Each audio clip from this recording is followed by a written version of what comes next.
Hello, friends. We are back with episode 133 of the Our Weekly Highlights podcast. This is your weekly audio podcast where we give you the latest happenings and awesome resources being shared on ourweekly.org every single week. My name is Eric Nance. I'm your host, and I'm delighted to have you join us in listening from wherever you are around the world. And I'm joined by my awesome co-host who's been super busy as well, Mike Thomas. Mike, how are you doing today, my friend? I'm doing great, Eric. I finally did it. I migrated my company's blog from Distill to Quarto this past week. Woohoo! Exciting! How did it go? Were there some gotchas along the way, or was it pretty smooth? Pretty smooth. The only gotcha was on freezing some of the assets such that when I go to sort of re-render a new post, it doesn't also render all the old posts as well and take way more time than it needs to take. Yeah, that is an awesome feature. It does take a little bit of getting your head around, but I've used that quite effectively. A lot of my website development recently with Quarto, which I've been knee deep in recently, especially with that little workshop we have coming up soon. So, with that said, we'll have maybe more to say about Quarto in a little bit, but let's get right into this week's issue, which has been curated by a longtime Our curator, Rio Nakakawara. And he had tremendous help, as always, from our fellow Our Weekly team members and contributors like all of you around the world. We've had the pleasure, Mike, of covering these newer developments or ways that our users and data scientists are leveraging maybe newer ideas or newer to them, and it tends to spread a little bit over time. I think we're seeing that happen. And if you've been listening, especially in the last few weeks, you know that a good friend of ours and a frequent highlight appearer, Bruno Rodriguez, has been on this very interesting exercise of leveraging Nix package management for his reproducible R workflows. Well, guess what? He is not the only one exploring this in the realms of R and data science. Our first highlight comes to us from Laszlo Kupcik. Hopefully I got that right, where he has a great blog post on what can happen when you are installing packages, especially on a Linux environment, and how NixOS could be a very attractive alternative to getting you over that hump for your package and environment reproducibility. If you're using R on Windows or Mac OS, you might never really get bit by some of these things, but for somebody that's using R routinely on a Linux HPC environment, or maybe in custom cloud environments with custom VPSs spun up on the major cloud providers, that means you are running your R installation on Linux. Now, if you're installing certain packages, it's not all of them, but there's a good chunk of them, you may get a very cryptic error that the package either could not install or it looks like it installed, but then when you try to load it, it gets mad at you about missing some system library. That can be tedious. It can feel quite a bit like whack-a-mole. But this post by Laszlo does a great job of showing you kind of the ways that Nix can help you set yourself up for success in these situations. And this is a very practical blog post, and it's not going to hold your hand all the way with respect to Nix itself. That's where a great complement to this would be the aforementioned post that we've highlighted previously from Bruno Rodriguez. But Laszlo starts off with talking about maybe some packages that could have some issues. And admittedly, this first one that ends up in the post here gives me a little bit of flashbacks of not so kind variety. He is installing an R Oracle package to interface with the Oracle database in R, which has its own little bit of gotchas with its own binaries that are needed and also Java requirements and whatnot. That one he is able to solve. It took a little bit of digging at first because it depends on what's called a non-free library from Oracle themselves. But he is able to update his Nix configuration actually after he submitted an issue to the Nix package maintainers to get something fixed where now it does install. So there is a lot of movement in this space, but there are other packages that Laszlo highlights here such as the arrow package. This is, if you're not aware, the front end to leverage arrow data sets, Apache Arrow, using modern C++ libraries and whatnot. He's able to get that installed in this Nix setup right off the bat. Very easy to maintain. And again, all reproducible via these text files that are created that will have all the package names as a list. And then the Nix routines will grab that file and then install them one by one.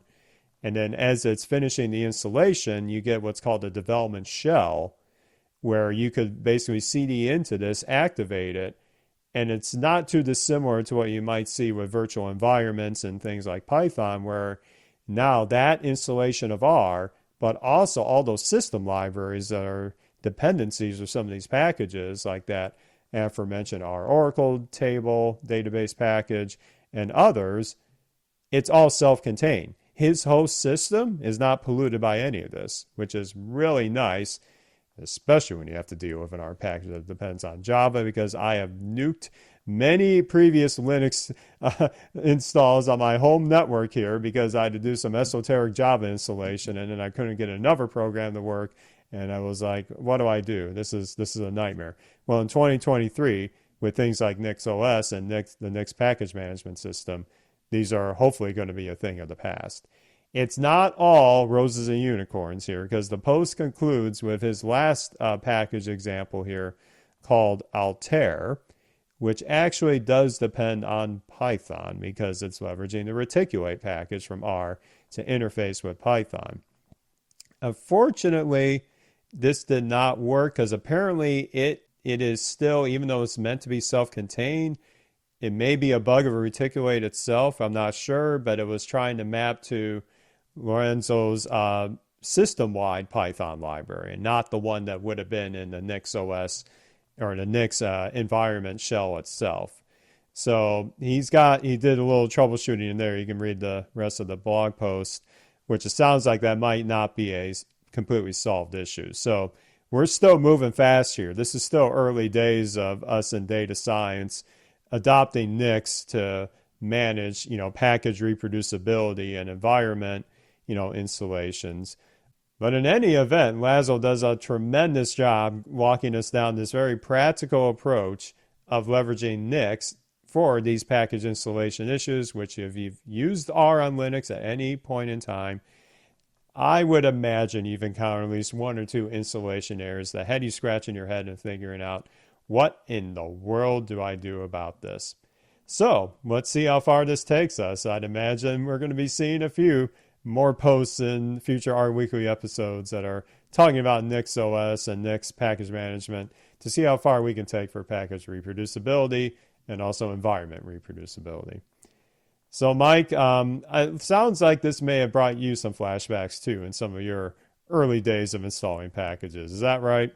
Oh, yeah. Well, especially when you've been working on Windows for the majority of your career, I would argue that you've probably run into just as many package installation issues on a Windows OS as you would on a Linux OS, if not more. But I'm sure they're different, right? And it appears that Bruno Rodriguez has sort of relit a fire underneath the Nix project, at least when it comes to maybe its applicability to the R community. And like you said, I got the heebie-jeebies seeing Laszlo trying to install an Oracle-related package, and it reminds me of when I used to have Shiny apps, I'm not proud of this, that were querying Microsoft Access databases. It's the only database the client had. Could only run those on 32-bit systems. It was very strange. Oh, if we had video for this podcast, the folks would love to see your face right now, Eric. But it was brutal. Fortunately, we have got off the Microsoft Access and migrated that client up to the cloud, and those Shiny apps much more performant now. But it did send some shudders down my spine seeing Oracle databases getting mentioned here. So for one, I'm the first person who's really interested in new technologies, especially when it comes to ways to improve our workflows within the R ecosystem, and especially when it comes to reproducibility, right? So I think the Nix project is really intriguing, but there's also half of me that says you can pry my Docker files from my cold dead hands. I have invested so much time and effort trying to learn Docker over the past many years, and the Nix project coming along here and sort of simplifying parts of, I think it probably simplifies some parts of the whole Docker framework, but probably makes introduces some complexities that Docker does a better job of in certain areas. So I think there's some trade-offs there, but it's great to have choice. It's great to have options.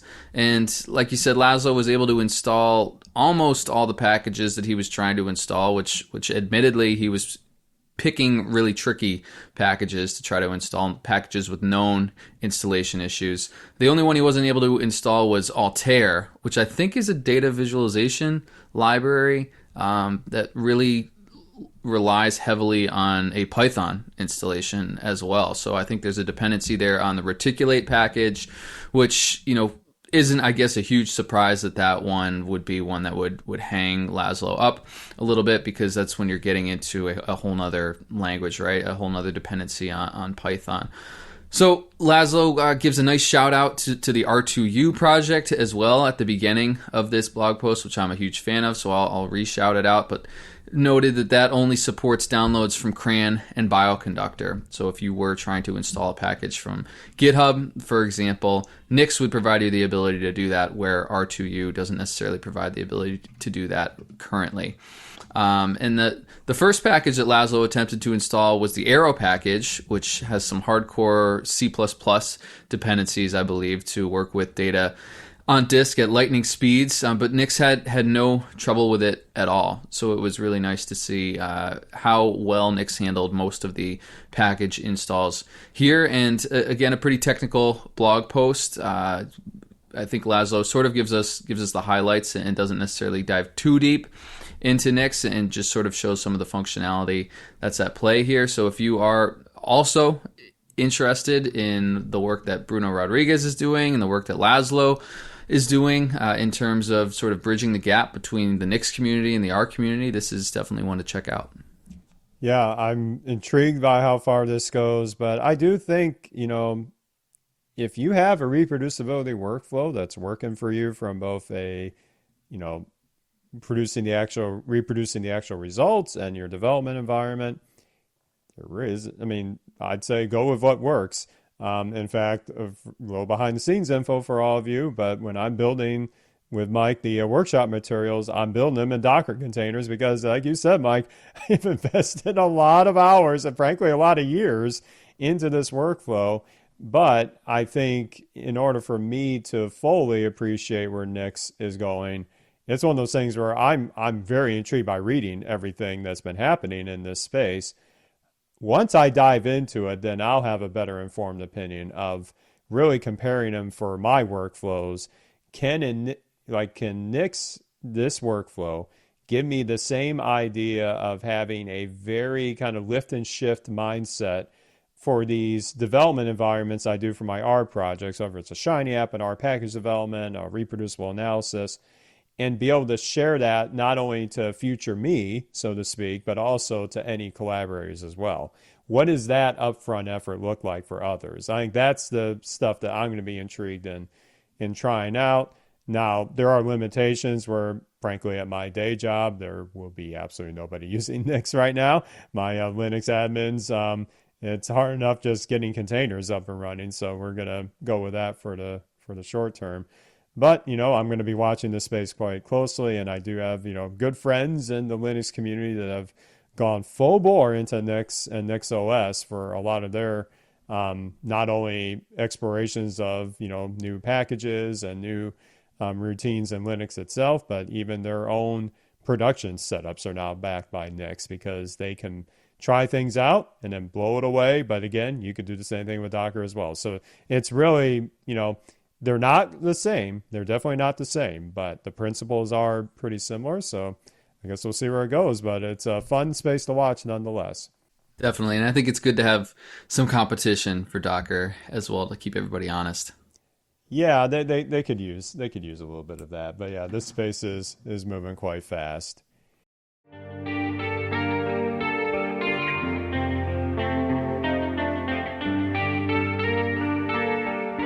You know, one way to make code fast, Mike. What's that? Write machine code, zeros and ones. Yeah, but who does that? We have something else in between, right? And that's where our next highlight comes in, where fellow Our Weekly curator Jonathan Carroll is back with what I'm going to call a very development-centric blog post on his adventures with one of those intermediate languages that actually has a lot of precedence in the R language itself, and that is wrapping C code into an R package. Now, this is certainly not a radically new concept. This has actually been going on for years in the community. But also, did you know that R is not just written in R itself? R also has functions that have their roots in, wait for it, Fortran. Props to all the Fortran pros out there. I did a little bit in grad school, but I admit it did not stick very well. But not just Fortran, also C. So a lot of times you'll encounter this when you're trying to debug something, and maybe you narrowed it down to trying to figure out, why does that built-in function not work the way I expect? You go down the rabbit hole a little bit, and eventually you find a piece of code where it is trying to source something internal to R itself, and you can't really see what that function looks like. Well, what John does right off the bat is showing an example how a function about row names eventually leads to a C code library, which you can kind of see there is a reference to it in your debugging session, but you can't actually get to it. And that's where he showcases an example of the prior package. I believe that's written by Hadley Wickham. I'll have to double check, of course.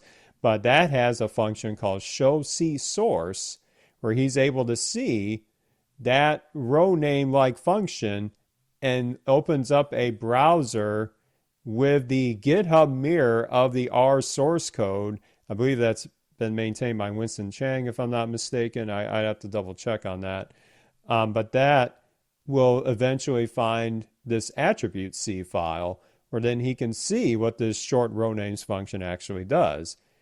Now, that's one thing to know what R is built in with C and how to maybe get to that eventually.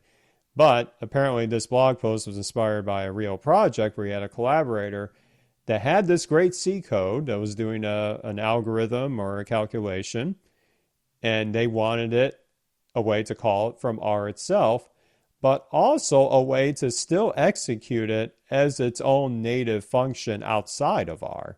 That's where it gets pretty interesting. So then John walks us through making an example inspired by this with calculating Pythagorean triples. This is shades to your geometry days, if you remember those. A squared plus B squared equals C squared. That's literally the Pythagorean theorem, which I think in a couple of years my son's going to be learning in middle school, but I'll have to brush up on that pretty soon.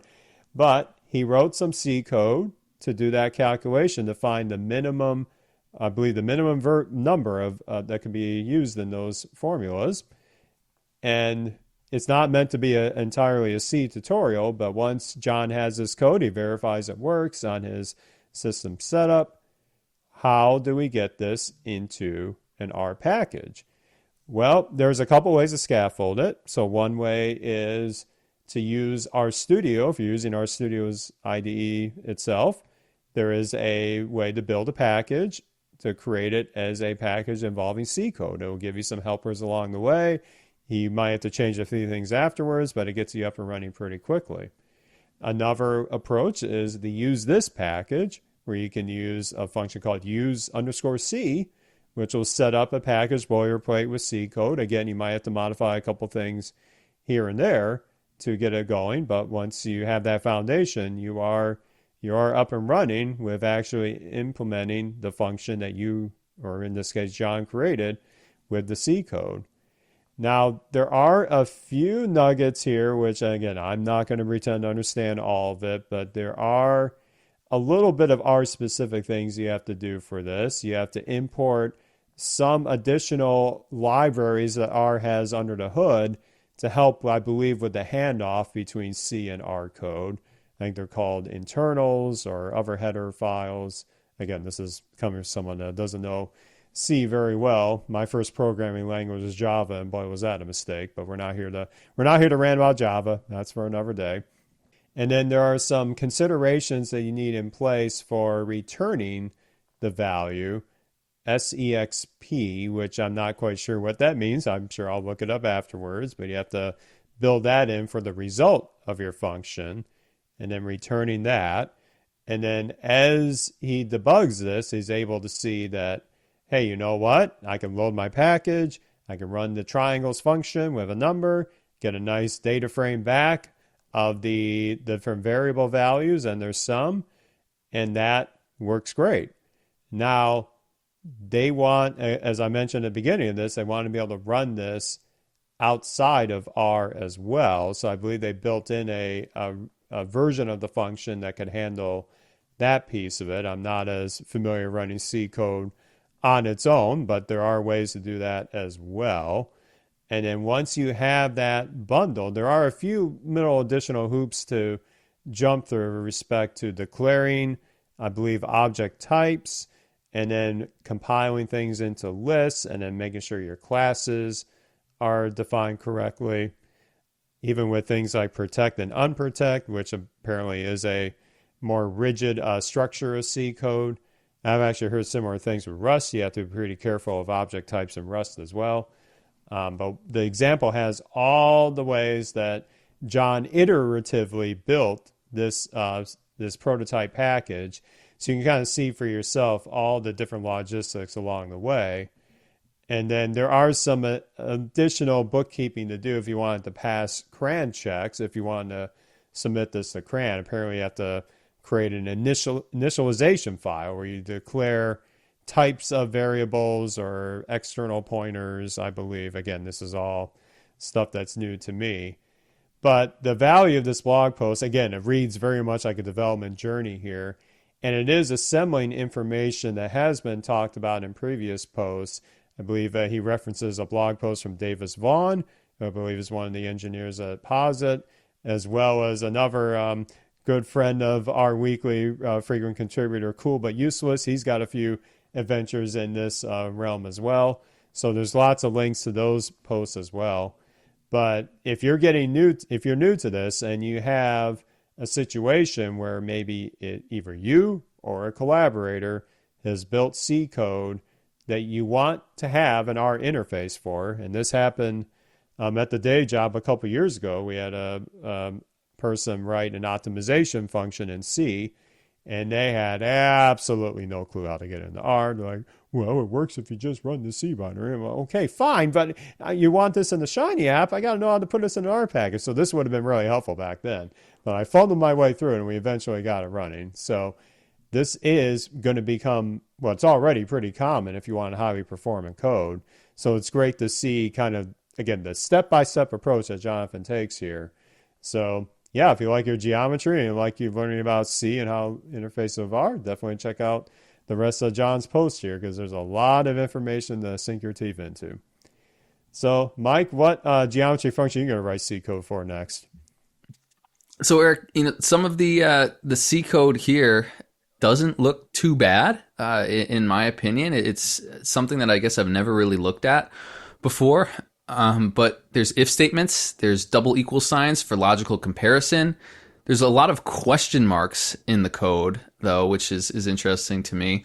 I did take a look quickly into what that SEXP stands for, and it stands for S expression. And there's actually a section of Advanced R in Hadley Wickham's Advanced R book that talks about how any C code you write needs to return an S expression, essentially for R to be able to handle it, I believe.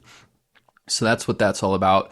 It's amazing that there is a function from UseThis called useC that creates a lot of the scaffolding that you'll need for including C code in your R package.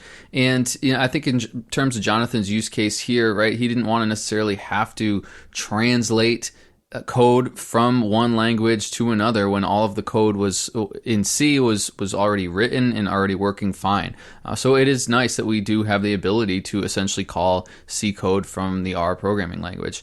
And Jonathan made it sound like, I don't know if he was alluding to this or if I'm just sort of reading too much in between the lines, but maybe R could replace its Fortran code with something else in the future. I'm not sure if that's the case, but it would be interesting if that does happen, because there is this sort of movement towards getting as much performance as possible out of your programming language, and I don't know if Fortran necessarily helps that case or hurts that case. It's not a language that I've had a lot of experience with, but I do know that, as Jonathan notes, that R does depend on Fortran in places. And didn't the Shiny project get rewritten somewhat in the past year or two in TypeScript? Didn't they migrate a lot of the JavaScript code to TypeScript for those reasons, right? Yeah. So I don't know how much of an undertaking it would be to actually.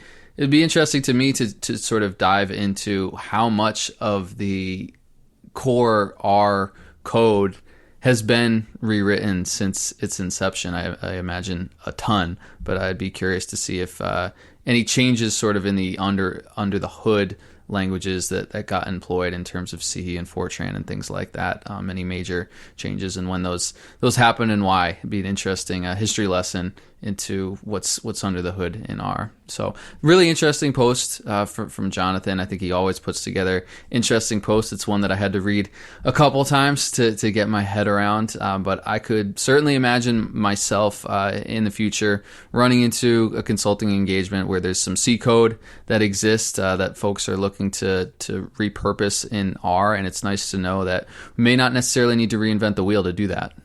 Yeah, I've had the pleasure of working with a couple of people that were very, very excited to, leverage C, C++, other languages to get that last bit of performance eked out, and really, actually, very significant gains from it.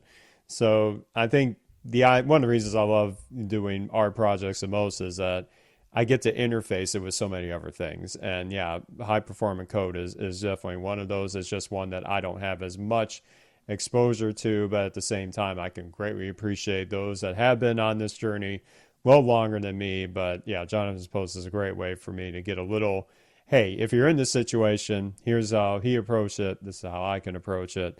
And those ideas would also work very well with C++. And yes, the new up-and-comer we've heard a lot about is Rust as well. So there's lots of great opportunities for optimization here. And it's exciting to see, just like what we talked about in the first highlight, people optimizing their analytical environment. So optimize all the things, I guess, right? It never stops. And create an R package while you're at it.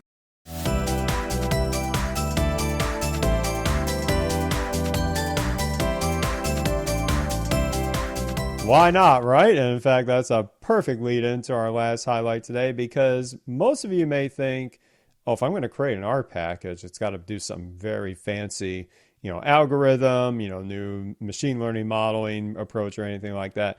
There is a very important category of packages to help with the idea of both an education and frankly awareness standpoint, and that is packages that are surfacing novel data themselves. And Mike, you have going to lead us through this last highlight here where we got a very important package called refugees that is living this mindset right now. Yes, this is a nice data package that makes it really easy to work with international refugee statistics. You don't have to reach out to a database or an API or work with flat files or anything like that. The United Nations Refugee Agency published this blog post on the origins of the new refugee R package and how to leverage it yourself. They also have a really nice interactive data explorer as well that allows you to do some drag and drop, point and click, create some bar charts, line charts, tables with the underlying data that exists in this refugee package right on their website. If you want to try it out, take a look at the data on their website first before you install this package locally to work with the data. I have to imagine that data packages like this are a little tricky because you have to update the package every time the data changes, right? It's not wrapping an API. It's legitimately packaging a data set, a lot like Tidy Tuesday does, I believe. So users wanting to analyze new data would have to update the version of the R package to get access to the latest data. But I don't know how often the data itself changes. It might be annually, or it might be even less frequent than that. But it's really nice that they have put this package together to make it as easy as possible for folks to leverage this refugee statistics data. And like you said, Eric, there is an element of awareness as well. So it's nice to sort of try to make this data as easily accessible as possible. And, beyond that, you got to love open source because there is a UNHCR themes R package for making ggplots that make the United Nations branding style really easily accessible and make it easy to stick that right on top of your ggplot2 charts. And the charts that they've made in the blog post, mostly with ggplot2 and this theme tacked on to the end, are really visually appealing. They're really nice, especially the last chart that has bars that diverge from the center of the chart to show the relative proportions of individuals who have been helped by the UNHCR, broken out by age bracket and gender. This is a really nice walkthrough. It's a really nice announcement of this new refugees R package. So if you're someone that works in this domain or is interested in this domain, right, you don't necessarily need to contribute your money to some of these causes. If you are someone who has other resources and other skill sets to be able to contribute. So perhaps this is an area where you may be able to help out. So it seems like the UNHCR is pretty data savvy. So I would certainly recommend taking a look at this blog post and seeing how you may be able to leverage the data that they've put together for good. Yeah, I really like not only the clean, blog posts here of how with the code examples to walk you through it really quickly. This whole project looks very modern. I mean, it's rare that you see in a blog post like this, they're saying, oh, you got a couple of methods to install the package, including from pack itself. Like that was a nice little touch. Like I don't know why I tend to notice, like, are they using like what I'll call the more traditional methods? Or are they trying to modern their approach? So that, as well as the theme package that they have for the ggplots, yeah, that's a nice touch. That adds up. It really shows that they have a lot of attention to detail here. I think that is really, really slick. So I'm very happy to see this in action. And what I'll do as well, in addition to what we have in this post, of course, is I'll put a link in the supplements of the podcast show notes to the second edition of the R Packages book that's authored by Jenny Bryan and Hadley Wickham. They have a chapter on data inside packages. If you want to try this on your own, that's a great place to start. I've actually had a hand in trying this out a little bit myself, and actually the package we're making for our workshop app actually has data embedded inside too that I may eventually spin off into its own package, because why not? Open source. That would be fun. So this is a great way to showcase how you might put some narrative around that package, but also really good quality here. And yeah, congratulations to the authors on really nice job here. But who else has done a great job here? That's our curator, Rio, because he's put together a fantastic issue of our weekly. And we don't have, obviously, infinite time to talk about every single additional post here. We're going to talk about a couple additional finds here. And for me, we've had great enthusiasm about how Quartal is revolutionizing a lot of the ways we produce, literate documents, literate programming documents, websites, presentations, and the like. Well, I'm happy to say that there is a great workflow that has been present in our Markdown, and in particular with the Sheringan slide format, called Flipbook R, that was originally authored by Gina Reynolds, which I believe was presented at our studio conference a couple years ago. Well, Kieran Healy has had a hand in converting that in a very early version to Quartal itself. So what is Flipbook R? Well, it was a way for you to have in a presentation a way to kind of build step by step the code that maybe produces maybe a analysis or more commonly a visualization. And you can quickly see, say in the case of a ggplot, going from like the base canvas to adding layers to adding theme options, and literally as if you were doing the traditional flipbooks in the old days with photos like animation, kind of seeing that evolution of a plot or maybe an analysis output. Now you can do that in Quarto as well. So it's a great win for teaching a concept, especially a visual concept. So if you're in the Quarto space and you miss being able to do that flipbook-like syntax, have a look at Kieran's post here, because it is really fun to do once you get the hang of it. I found a blog post called Model Life Tables, and there's apparently lots of United Nations content this week. So this is a blog post that's really visual, has some really cool tables, charts, animated tables, even a Shiny app embedded into this post, I think, as maybe an iframe, which is really cool. So if you are, especially in the insurance space, this may be one that would be of interest to you. Nice. It does remind me way back in Eric's early days, if you want to go in the real big way back machine, many people thought it'd be a good actuary. And now I didn't really pursue that path, but yeah, there's lots of people that are in the art community that are in that space. So yeah, that's a great find as well. And there's a whole bunch of additional finds here, but where do you go for that? Well, you go to artweekly.org, of course, where we have the latest issue right on the front page, so you can see all the latest new packages, updated packages, additional tutorials across a whole range of data science workflows right at your fingertips. And of course, this is a community project through and through. There are no sponsors for our weekly. It is, if you want to call it a sponsor, it's all of you out there. And the best way to help is by sending your finds of, say, a new package, a new blog post, a new tutorial. Send us a pull request on the upcoming issue draft. You can find all the details to do that at the aforementioned artweekly.org as well. And then also, we love to hear from you, especially on this little humble podcast here. You have a couple ways of doing that. You can use the contact page, which is in the episode show notes, that you can boot up very quickly. Send your feedback. We'd greatly appreciate it. And also, you can get in touch with us via a modern podcast app, such as Podverse or Fountain or Cast-O-Matic, and send us a fun little boost along the way.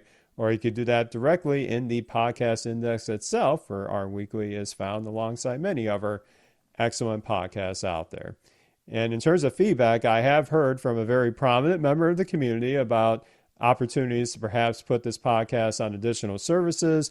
We will take that into consideration, but I will say that it is a very interesting time in the podcasting space. And one thing I want to make sure is that this content here on our weekly stays the way that I and Mike produce it. And there is a little nuance behind that, but we will definitely discuss internally.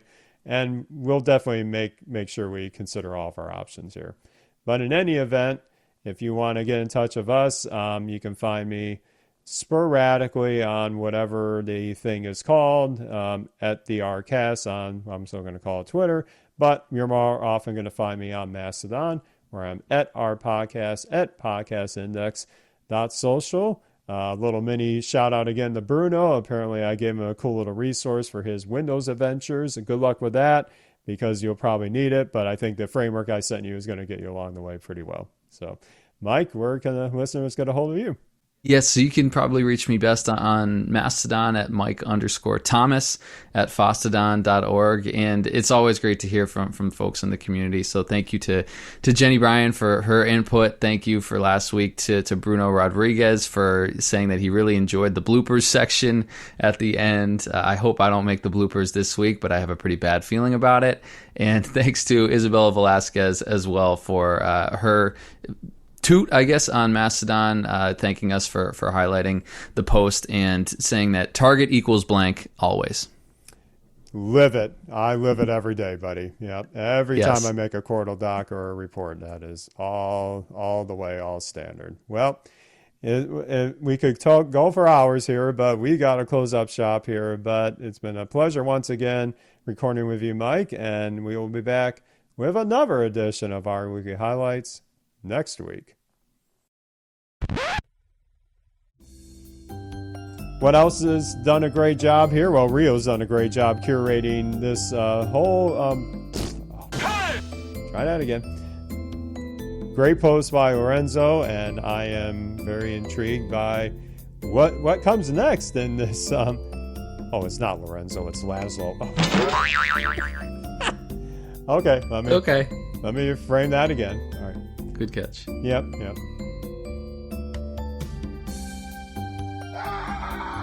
Why write R code when you could write Python that's more performant, or why write Python when you could write C code that's more performant? And then, why write C code when you can, get on the bare metal or something like that to, I don't know. It's early. Sorry. We gotta cut that part. All right. Let me. You have your outtake for today. Man. You nailed that. Yeah.